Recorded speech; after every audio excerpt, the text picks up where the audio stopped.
Pour cette capsule, on va parler de l'ordonnancement dans les systèmes temps réel cette fois-ci. Donc, dans les systèmes temps réel, il y a des différences avec les systèmes interactifs, les systèmes batch.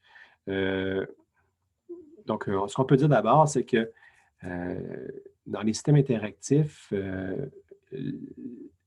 la différence ou les temps de réponse sont quand même assez courts et les humains sont trop lents pour les percevoir. Donc, comme je vous ai dit tout à l'heure, si ça prend moins que 500 millisecondes ou 250 millisecondes, on ne fera pas une différence entre 50 et 150 millisecondes. C'est trop réduit, c'est trop court pour qu'on puisse le percevoir.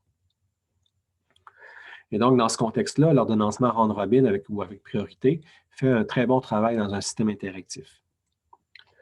Cependant, dans des systèmes temps réel, ce n'est pas la même chose. Un round robin ne va pas être une approche intéressante dans le sens que ça ne donne pas aucune garantie sur le respect de certains délais.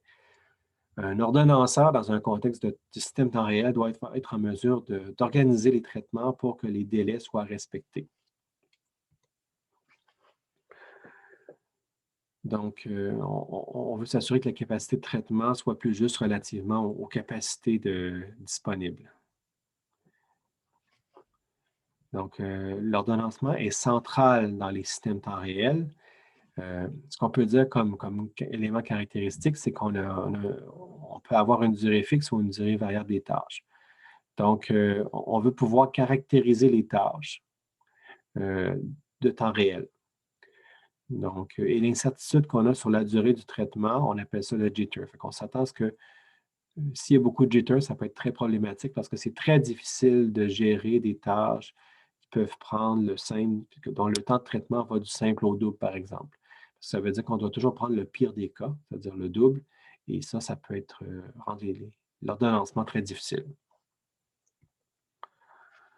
Donc, on aimerait idéalement avoir des tâches de durée fixe connues à l'avance et non pas des tâches dont la durée est variable. On a aussi la notion est-ce qu'une tâche est récurrente ou sporadique? Une tâche récurrente, ça veut dire que c'est une tâche qui revient constamment, qui est exécutée à une certaine fréquence. Donc, ça, c'est une chose. Par rapport à des tâches sporadiques qui, elles, sont plus des événements extérieurs qui surviennent à des moments aléatoires, qui ne sont pas décidés à l'avance. Puis, il faut les gérer, il faut les intégrer, puis possiblement, ça implique du temps réel, mais si on a assez de ressources, ça devrait aller pour pouvoir permettre aux tâches sporadiques d'être traitées au travers de nos tâches récurrentes qui sont déjà là. Puis si on n'y arrive plus, ça veut dire qu'on a dépassé la capacité du système.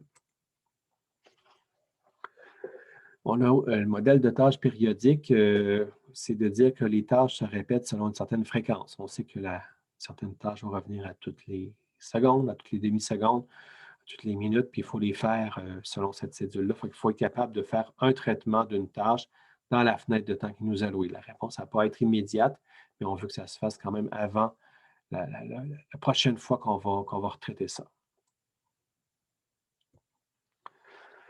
Fait que la période, c'est la durée minimale entre deux lancements d'une même tâche. Donc, normalement, ça se lance à une certaine fréquence. Donc, ça revient à une certaine période. Et donc, cette période-là est importante. Il faut que ça soit plus grand que la durée de traitement qu'on lui demande en dessous. Donc, on dit, ben, si une tâche prend 20 millisecondes à s'exécuter, on s'attend que la période soit au moins 50 millisecondes, soit au-dessus de 20 millisecondes, idéalement qu'un certain tampon. Puis, par exemple, si on a une période de 50 millisecondes et une durée de 20 millisecondes, ça va. L'inverse, ce n'est pas vrai, c'est-à-dire que si on a des tâches qui prennent 50 millisecondes, puis qu'elles sont dans une période de 20 millisecondes, ça veut dire qu'à chaque fois, on n'a jamais le temps de compléter la tâche avant que la nouvelle arrive. Donc là, on va tout simplement accumuler du retard, puis le système ne va pas fonctionner parce que sa capacité de traitement est inférieure à ce qu'il y a à faire. Le temps d'exécution, généralement, on définit ça comme étant la durée maximale d'une certaine tâche. Donc, une tâche va prendre un certain temps au maximum. Ça donne une bonne idée pour pouvoir estimer le reste. En général, le temps d'exécution, comme je vous ai dit, doit être moindre que la période, là. Ça peut arriver des fois que ça peut être un peu plus, ou si on a plusieurs cœurs, on peut penser que l'assignation des tâches va se faire sur plusieurs cœurs. Mais en général, on suppose que le temps d'exécution est moindre que la période, qu'il y a quand même un jeu entre les deux. Aussi, il y a différentes façons de respecter les échéances. Donc, lorsqu'on parle de temps réel dur, on doit absolument respecter les échéances. Donc, si on ne les respecte pas, ça peut être une catastrophe. Alors que dans du temps réel doux, on va être indulgent. Donc, on va quand même respecter certains dépassements dans les temps de traitement. Ça peut être possible, ou certaines durées de réponse qui vont être un peu plus longues en termes de filtrage de fichiers vidéo, par exemple. Euh, ben, on va le tolérer. On va être en mesure de le tolérer.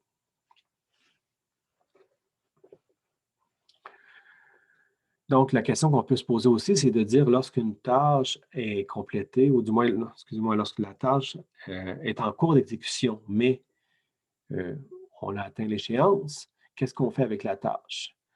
Ça dépend du type d'application. Donc, il y a des cas où le temps réel dur, par exemple, ça exige des garanties, puis si on dépasse le temps limite, ça ne va pas aller. Le système va être dysfonctionnel, peut possiblement tomber en panne ou indiquer qu'il n'est pas capable de faire une certaine tâche parce que le temps réel exigé est trop intense, est trop difficile à gérer.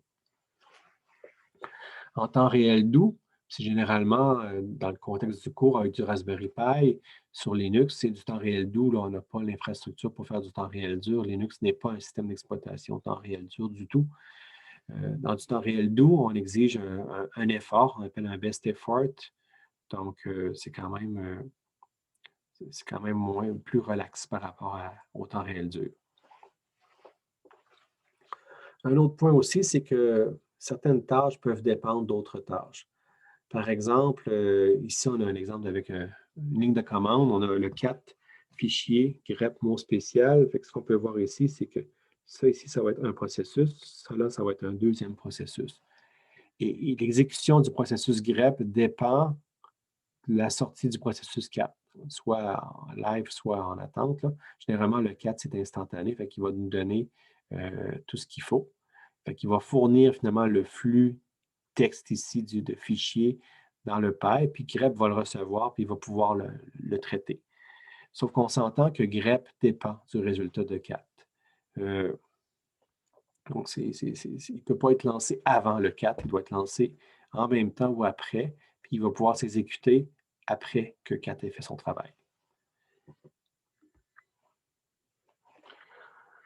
Donc, c'est une dépendance de données. On s'entend que le résultat ici dépendait, pour grep, dépendait de ce que cat faisait. Il peut y avoir une dépendance temporelle. Donc, une tâche ne doit pas être exécutée à plus qu'un certain délai d'une autre. Donc, par exemple, si on traite de l'image et de l'audio conjointement dans une séquence vidéo, donc séquence vidéo, c'est plusieurs frames, plusieurs images comme qui se passent rapidement, fait que ça fait le mouvement. Bien, on doit synchroniser avec ça de l'audio lorsqu'on regarde une séquence vidéo enregistrée avec le son. Donc, le traitement doit être quand même bien organisé. Puis, dans les systèmes temps réel qui gèrent l'audio et l'image, bien, on s'entend quand même que tout ça soit disponible assez vite, puis pour pouvoir faire en sorte qu'on va afficher ou qu'on va avoir comme résultat une séquence vidéo où le son est synchronisé avec l'image. Donc, on ne peut pas, par exemple, si je veux survenir ça, on ne peut pas avoir un gros décalage, on ne peut pas avoir vraiment un delta très important qui fait en sorte que l'élève bouge 3 secondes après les choses ont été dites. Ça se voit, ça ne marche pas. Donc, la synchronisation, la dépendance temporelle n'est pas respectée. On a aussi des tâches qui sont dites conditionnelles. Dans le fond, on exécute une tâche selon le résultat des autres. Donc, il faut avoir le résultat des autres d'abord avant de choisir qu'est-ce qu'on va faire ou quelles autres tâches vont être exécutées. Donc, on peut aussi modéliser. Donc, la modélisation d'une dépendance entre les tâches se fait par un graphe. Donc, généralement, on a un graphe qui représente les différentes tâches.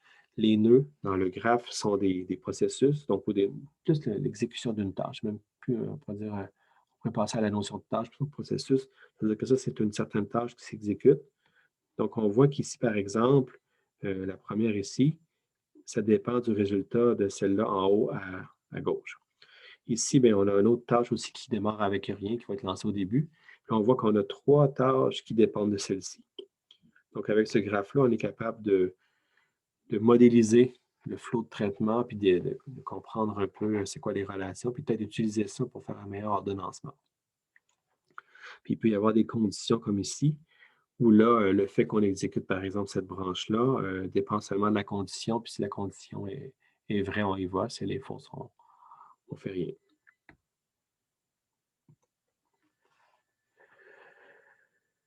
Donc, les tâches aussi, ça requiert des ressources pour leur exécution. Donc, chacune des tâches a comme ressource un ou des processeurs. Ça, c'est la base. Pas de processeur, ce n'est pas un ordinateur.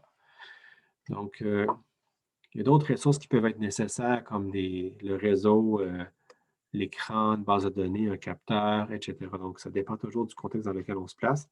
Mais donc, ces ressources-là peuvent être assignées dans un contexte de temps réel. Il faut que ça soit géré. Et donc, ça peut être aussi des fois tout simplement un espace mémoire. On peut avoir un espace mémoire partagé. Donc, cet espace-là peut être partagé entre deux processus ou plusieurs processus temps réel. Mais il faut s'assurer quand même que les choses sont faites pour que ça soit fonctionnel. Donc, une tâche peut devoir donc acquérir une ressource. On peut faire un lock sur une ressource avant de pouvoir l'exécuter. L'aspect ici, c'est de dire que si une autre ressource l'utilise, on va le voir, puis on va faire en sorte qu'on ne peut pas, on va libérer la ressource assez rapidement. Et les autres tâches qui ont besoin aussi de la même ressource, si la ressource est lockée, les autres tâches doivent attendre que la ressource soit libérée. Donc, on va attendre que la tâche qui utilise une certaine ressource complète son utilisation. C'est quand même important dans ce cas-là de libérer aussitôt que possible la ressource lorsqu'on a terminé. Et donc, l'ordonnancement qui tient compte des dépendances et des ressources, bien, on a à gauche le même graphe de dépendance qu'on avait tout à l'heure. Puis on a après ça, dans la moitié droite, le fait qu'on pourrait avoir, par exemple, 4 processeurs interconnectés ensemble. Bien, il faut assigner ces processeurs-là aux différents tâches. On a aussi des ressources également qui pourraient être partagées de différentes natures qui peuvent être utilisées par les programmes. Donc, c'est ces ressources-là qui sont des ressources. Ces ressources-là qui sont des éléments qu'on doit alloquer si on ne peut pas faire un accès simultané. Donc, comme stratégie d'ordonnancement possible, on peut avoir un ordonnancement contrôlé par le temps. Donc, l'intérêt par le temps, c'est de bâtir à l'avance la cédule d'ordonnancement. Donc, ça se fait lorsque les tâches, donc, on sait à quel moment chacune des tâches doit être lancée. Ou du moins, on sait à quel moment elle pourrait s'exécuter. On sait leur durée, on sait à peu près toute l'information, qu'on est capable de calculer à l'avance la cédule d'exécution. Généralement, dans les systèmes où l'ordonnancement se fait basé sur le temps, on va avoir fait les calculs puis déterminer la cédule avant d'exécuter le système. Donc, c'est quand même une approche offline, hors ligne, qu'on va avoir de disponible. Donc, l'ordonnancement peut être calculé hors ligne, puis ça peut être, on peut appliquer des optimiseurs, des solveurs d'optimisation pour l'ordonnancement assez élaboré pour trouver vraiment une cédule qui va maximiser différents objectifs. Puis ça, bien, ça peut être calculé à l'avance, ça peut être stocké dans le système. Donc, on peut utiliser dans ce moment-là des algorithmes d'ordonnancement sophistiqués qui ne pourraient pas être utilisés en temps réel, dans des applications interactives avec un utilisateur parce que ça peut être très long. Donc, l'idée, c'est de faire un gros calcul une fois qu'on a ce résultat-là, bien, on peut l'appliquer directement, on peut l'intégrer dans le système d'exploitation. Donc, cette approche-là, contrôlée par le temps, c'est quand même approprié pour faire du temps réel dur. Donc, on a des contraintes strictes avec des délais. Donc, quand on connaît nos contraintes, on connaît nos délais, fait qu'on a déjà l'information dans des systèmes temps réel dur sur la façon dont l'ordonnancement doit être fait. Fait qu'à partir de ça, on peut rechercher donc ou faire un appel à une méthode d'ordonnancement sophistiquée pour pouvoir placer tout ça de la bonne façon. Puis, on est en mesure généralement, dans du temps réel dur, de prédire le temps d'exécution des tâches. Il peut y avoir une certaine segment, une petite variation, une petite tolérance, et elle peut être nécessaire. En général, les temps se rapprochent très bien de ce qui a été prédit. Puis généralement, avec ce genre de système-là, il faut s'attendre à ce que l'environnement dans lequel les systèmes évoluent sont bien contrôlés, qu'il n'y aura pas de catastrophe ou d'intervention faite par des gens sur le système qui vont perturber l'exécution. Donc ça, c'est une approche. Donc les approches contrôlées par le temps, c'est généralement hors ligne, c'est généralement calculé à l'avance. On peut avoir aussi des approches très simples de type round-robin pondéré. Donc, on va assigner des poids différents à chaque processus. Puis le but, c'est de varier l'importance. Puis le poids, il fait varier le temps du processeur alloué à chaque cycle de round-robin. Donc, lorsqu'on a un cycle de round-robin, le, le temps peut varier.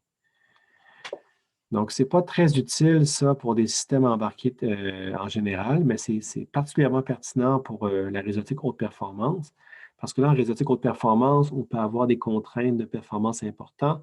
Donc, on ne veut pas être pris, on ne veut pas avoir des attentes, parce que là, ça peut bloquer carrément la réseautique, ça peut faire en sorte qu'elle ne s'exécute pas. Donc, cependant, il y a certains autres éléments de qualité de service qui sont hautement prioritaires. Puis ça, bien, donc, on pourrait avoir des priorités plus élevées pour ces processus-là dans le round robin, pour leur donner vraiment la capacité de s'exécuter rapidement. Donc, il y a des approches d'ordonnancement basées sur les événements. Donc là, ça se fait plus à la volée. Dans ce contexte-là, c'est plus en ligne, selon les événements qui surviennent dans le système. Donc ici, les approches d'ordonnancement qu'on a vues pour les systèmes interactifs, comme avec priorité, peuvent s'appliquer.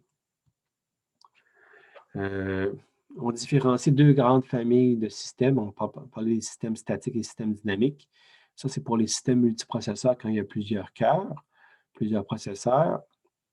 Dans un système statique, la tâche est assignée à un processeur pour toute son exécution. Donc, une fois que c'est lancé sur un processeur, ça ne bouge pas. Dans un système dynamique, les tâches peuvent migrer. Donc, on peut les faire se déplacer entre les processeurs sans trop de problèmes. Ça se fait quand même assez directement. Donc, aussi, dans les systèmes avec ordonnancement basé sur les événements, par exemple, avec des systèmes interactifs, la préemption va de soi.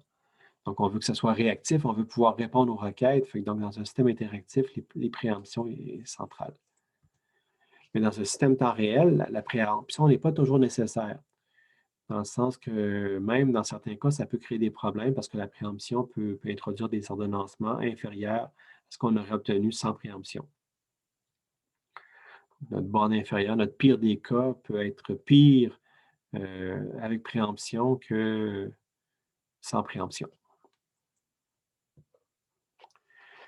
Donc, un exemple d'ordonnancement avec et sans préemption. Donc, ici, on a un graphe avec finalement 8 tâches. Donc, on voit qu'on a les tâches là, de 1 à 8 qui sont décrites dans ce graphe de dépendance-là. On voit que les tâches 1, 2, 5 et 7 dépendent de rien, peuvent être lancées au début. La tâche 3 dépend de la tâche 2, la tâche 6 dépend de la tâche 2, 5, 7. La tâche 8 dépend des tâches 2 et 4. Non, 5, 5 et 7, excusez-moi. Les tâches 8 dépendent des jobs 5 et 7. Et la tâche 4 dépend de la tâche 3. Donc, ce qu'on voit ici, quand on parle du G, que le chiffre, c'est le numéro de la tâche, puis à droite, ici, c'est la durée. Donc, on va avoir la durée qu'on va pouvoir faire ça. Donc, si on fait l'ordonnancement avec préemption ici, on voit un peu le flow.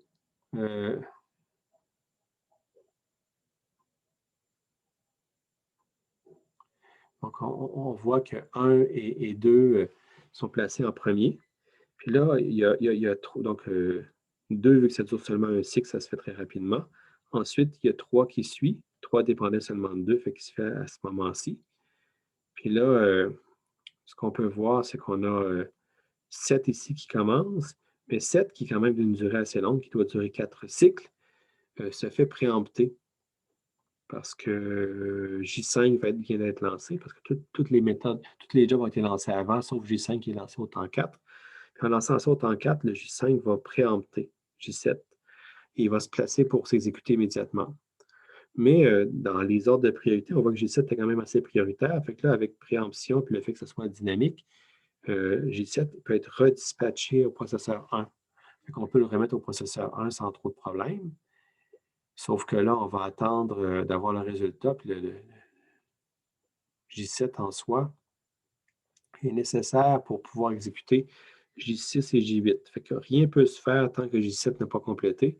Il complète au temps 8, puis là, c'est là qu'on lance J6 et J8, qui sont finalement les deux derniers processus qu'on va exécuter, puis ça se termine au temps 12. Si on n'avait pas de préemption, ça aurait semblé à ceci, fait qu'on aurait eu vraiment la même chose pour commencer jusqu'au temps 3. Puis après ça, au temps 3, le J7, on va le laisser fonctionner pendant 4 ans. Fait qu'il va jouer pendant 4 temps. Fait qu'il va jouer jusqu'au temps 7. Fait que ça, c'est le J7 se fait pendant 4 temps ici. Et en parallèle, on fait le 4 et le 5. Bien, l'intérêt ici, c'est vu qu'on a priorisé, finalement J7 parce qu'on n'avait pas de préemption, puis on n'était pas en mesure de le préempter comme on a fait ici, bien, on est capable de lancer J6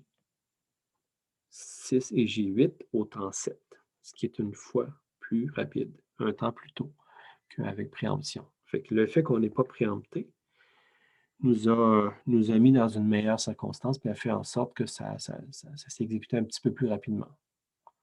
Donc, quand même important d'avoir en tête que la préemption n'est pas nécessairement une bonne chose dans un contexte de temps réel où il y a une dépendance entre les tâches.